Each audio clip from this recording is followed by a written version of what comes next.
চোখের নিমিষে আগুনে পুড়ে ছাই হয়ে গেল জেলে মুক্তার মিয়ার প্রায় 25 লাখ টাকা।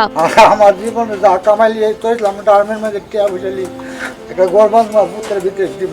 ছেলেকে বিদেশ পাঠাতে ও নতুন ঘর তুলতে যত্ন করে চালের ড্রামে রেখেছিলেন 500 ও 1000 টাকার বান্ডিল। 25 আগস্ট মঙ্গলবার সকালে বৈদ্যুতিক শর্ট সার্কিট থেকে আগুন লেগে পুড়ে যায় তার সবকিছু। 25 লাখ টাকা তো ইসলাম যে গোটা মাত্র আমার পুত্রের দিব অকর সবই শেষ হয়েছে বুঝলাম চালিয়েছে ওনার আমি জানা আমার একটা চাষ আইনা দিয়ে গেছে একটা নুঙ্গি কিনবা লাগিয়ে পরিবার পর্যন্ত বুঝতাম না। পেশায় জেলে মুক্তার মিয়া দীর্ঘ 5-6 বছর ধরে মাছ বিক্রি করে ধীরে ধীরে এই 25 লাখ টাকা জমিয়েছিলেন। তার স্বপ্ন ছিল এই টাকা দিয়ে ছোট ছেলে সাইফুল ইসলামকে মালয়েশিয়ায় পাঠাবেন। আগুন লাগার পর স্থানীয়দের সহায়তায় ড্রাম থেকে অর্ধপোড়া অবস্থায় 7 থেকে 8 লাখ টাকা উদ্ধার করা গেলেও বাকি টাকা পুড়ে ছাই হয়ে গেছে। এদিকে সারা জীবনের জমানো অর্থ হারিয়ে বাকরুদ্ধ হয়ে গেছেন মুক্তার মিয়া ও তার পরিবার। দারাম থেকে টেয়া ভাই করছে অনেকগুলা টেয়া, একটা বুলের মেজা ছড়াইছে 7-8 লাখ টাকা হইব, আর কতলা যে ফুরছে এটা তো দেওয়ার মতন নাই। এত টেয়া লাগছে ভূতের লাগিয়া